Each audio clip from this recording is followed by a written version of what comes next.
It's literally just a PSP holder case. So it's not for the games. How the heck do you open this? It'd be stronger than the case. Yeah, well, that is not a thing I am.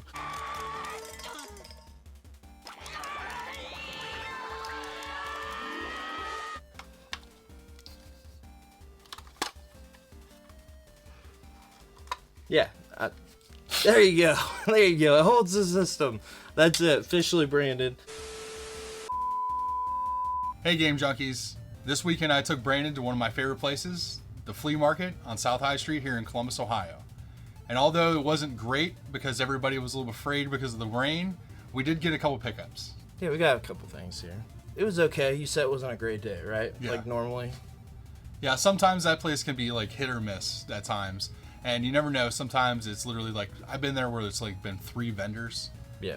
But I've been there at times when there's like so many vendors that they're still packing, like at the parking lot when you come in, they're starting to set up. Yeah. Yeah, it was interesting. I mean, I'd like to go back again. I think maybe making it like a regular thing or something, checking it out. We got a few things, nothing crazy. I think that the rain was probably a big issue, but it's comparable to like too many games for me, because people were asking like crazy prices for things that were like laying in the dirt. Somebody's asking $90 for a Switch that's missing all the cables. It had the dock, missing a Joy-Con. The one Joy-Con it had on it, like the whole thing was like broke. He's like, oh yeah, it still works. Like, I don't know that. it was kind of wild. Some of the prices were a little, we just pass on. But that's kind of how flea markets can be in general. I've plenty of experience with those, just not this particular one. But it was cool. It was fun to go, and we got a few pickups to show you guys. So yeah, a lot of times they look up items on eBay. And if you just right now, if you go and look up a Nintendo Switch used on eBay, they're probably starting at right around $90 for one that's in, the first gen ones in decent shape with Joy-Cons in the dock and that work with the warranty. They're probably going for right around their price. Yeah. Not something you want to expect when you're going to a flea market and the guy has it out on a blanket on top of gravel. Yeah. Most of them I saw were just laying in the gravel too. So I guess we'll go ahead and show the pickups and get started with that. Picked up what'd you pick up there? Talking about my poster. Yeah, I picked up a poster. Got something kind of cool I picked up for my brother. I'm gonna show probably at the end. Yeah, I've seen a couple of cool things now. It's been all right? Yeah, it's pretty dead, kind of with everybody freaked out by rain. Yeah, don't want to get rained on. Might melt.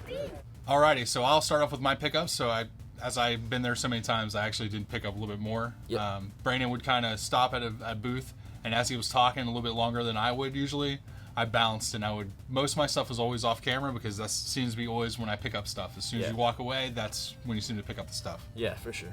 So the first things I picked up were Call of Duty, Black Ops, and Grand Theft Auto, both of them for the Xbox One. This one's actually compatible for the 360. As soon as I actually looked it up, it came up as a 360 model. Yep. Both these were in a big bin of DVDs. Yeah. They were priced at 50 cents a piece. So for $1 for both these games, you really can't complain. No, especially when you can look up. I looked up before. I can walk up into GameStop right now with my Pro membership, get almost about $10 for both these games. Yep. Those are some lame pickups. So, speaking of lame pickups, I do want to say something though. I was looking at a monitor because I need a monitor for like the streaming setup and stuff. And I asked the guy, I said, why are you selling this? Because he was like talking it up like big time and stuff. He's like, I don't do gaming or something. He said it in a weird way even. I'm like, okay, well, I might come back around. But anyway, the first one, pretty oddball one.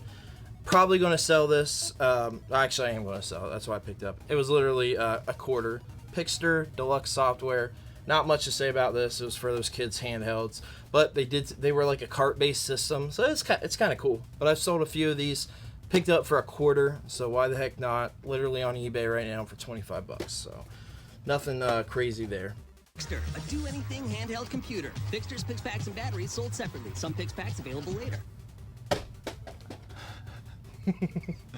Speaking of not super crazy, I picked up Butt Ugly Martians on the GBA. Bro, you need to charge your GBA. It's about to die, man. Yeah, the good thing about these things is they last a really long time. I think I charged this thing like weeks and weeks ago. Probably a year ago. Yeah, they last a really long time. But Ugly Martians, I picked it up, I bundled it. Literally stole it from me. Yeah. I said, hey, will you take $3 for this? And he's like, no, put it back down. Yeah, he wanted that solid. Snatched it out of my hand. He wanted that solid $5 for it, and Brandon passed at $5, offered him $3, set it down, and I handed $5 over for the game. So Thomas just stole a game right out of my hand. Yeah.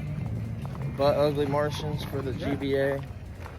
The guy wanted $5 off for $3. I put it down, and then he whipped it up real quick off the table. He's like, "Oh yeah, score of the day!" And guess what? Game I said it was only worth $3, so I'm glad I passed. It's okay. It's one of those titles that it was deep in my mind as one that I was like, I either played this back in the day, or I've seen gameplay footage of this, and I'm like, hey, this is the cheap title that if I do see when I come across, pick up.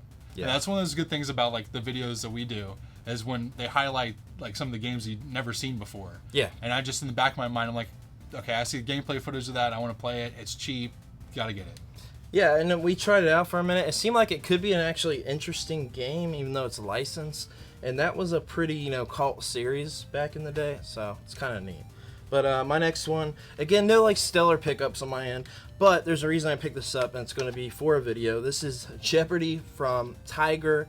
This is the same people that did the Gamecom and the R-Zone. The reason I picked this up is because it's actually a cart-based system, and it's very similar to kind of like the Gamecom, and it shows sort of the history of what they were doing, because they put this out. They make carts for it. There's like a movie one, like a music one. They're all like different things for Jeopardy to like answer these questions like the game show. So that's why I picked that up. Nothing special.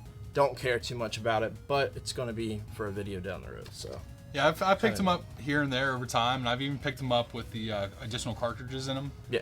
And they are like movie trivia, history, sports. Yeah. It's basically a Trivial Pursuit kind of, but Tiger handheld version. Yeah. I mean, Tiger did a lot of weird stuff. They did obviously all the big LCD games. It shows like their progression from like those LCD games to something that was cart based, then to like the Gamecom and R-Zone, which came out pretty close to each other. So you can kind of see what they were going for, and I think offering the carts is it's a pretty neat thing. Alrighty, so the next thing I picked up is actually pretty big. Oh boy, yeah. Here we go. So it's a big boy. For the Super Mario Brothers movie, I picked up this like poster boarded type thing. It looks like it's like that foam board. Yeah, it's that weird foam board stuff. So it's not just a poster. It looks like it was part of a display for like a Five Below or something like that, where you'd see like the posters underneath it for sale in the tubes. But for $5, I really couldn't pass this thing up. I definitely have like a space or two that I could put it here in the office, but I can almost guarantee that my daughter is going to take this for her bedroom, kind of with my other GameStop promotional items that I have. That's not good. Yeah, that's a really cool piece, especially since the movie's pretty fresh and they already had that there.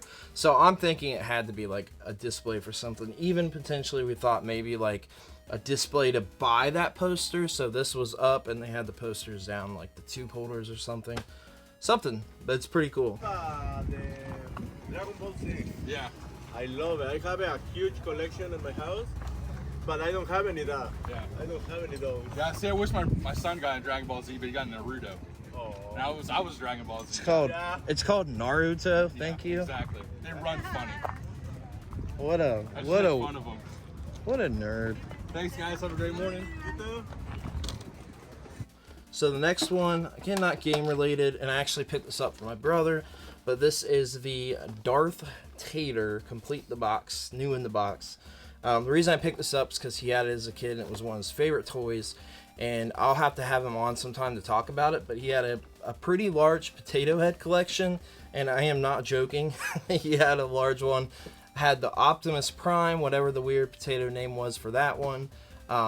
Gosh, there were so many. There was like the mini potato heads, the baby potato head, Miss Potato Head. They all had like different things for like different pop culture stuff, and he had a bunch of them. So I picked this up for $5 for him. Going rate is like $25 on eBay. So I'd say it's a score, and I think he'll be really happy about it. They call me Darth Tater. They call me Darth Tater. Alrighty, so the next pickup, Brandon and I both actually picked up the same thing. Hey, what about the Switch? What a what a ripoff. So Brandon and I both picked up the same thing, a sweet cardboard box. Sweet I love cardboard boxes, yeah. Yeah. And inside these actually are the PS3 holiday Sackboy stubbins. So they're like little sack boys. Yeah, they're red and green, and I've actually bought a bunch of these before and sold them all for $10 a piece. But for me, I don't know yet. We talked about what we're going to do, but I think I'll probably hang on to mine and just keep the sealed box, to be honest with you, because it's kind of cool. It has the title there, has the branding for Stubbins. It says what it is. Who knows? It might be worth something down the road, but it's kind of like a conversation piece, so I'll probably keep mine. I'm a scummy reseller, so I plan on tripling my money off of this. Scumbag. I'm definitely going to be tripling my money off that guy because, I mean, they're officially branded. They're really cool. In fact, the next time I go back to see him, he had like a bag or two that were out of the case. He had some that were loose. He was selling it for $1 a piece. I'm going to grab a couple of them because I definitely going to pick up one to keep them for myself, and maybe one or two to put with the box. For my last pickup, Thomas handed this one to me. He got it with a bundle for the But Ugly Martian game. It's literally just a PSP holder case, so it's not for the games. How the heck do you open this? It'd be stronger than the case. Yeah, well, that is not a thing I am. Well, anyway, it's a case for the system. So you put the system in there, you can flip it up to play it, I think, right? Like they used to have for Game Boy. So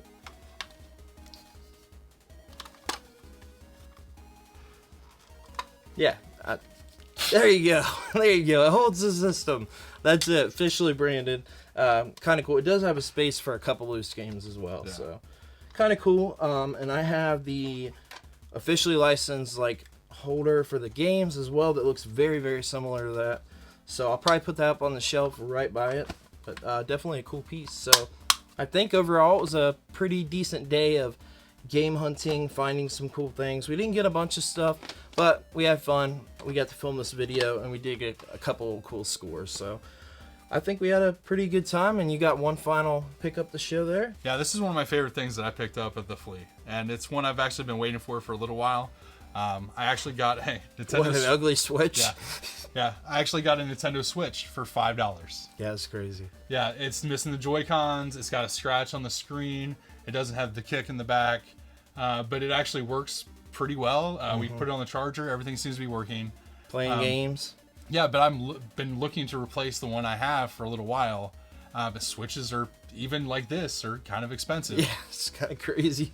So when you see a pile of stuff on the ground and it's just miscellaneous toys, and you see this sticking in that, you have to pick it. You have to ask the price on it. When they tell you $5, you just can't get it out fast enough. For sure. Yeah. So if you enjoyed this video, be sure to leave a like, comment, subscribe down below. You'll get a kiss from Thomas, and we'll see you again next week. Yeah, those things are kind of weird, though. It's pretty weird. Yeah. Yeah. Nothing super exciting. Yeah.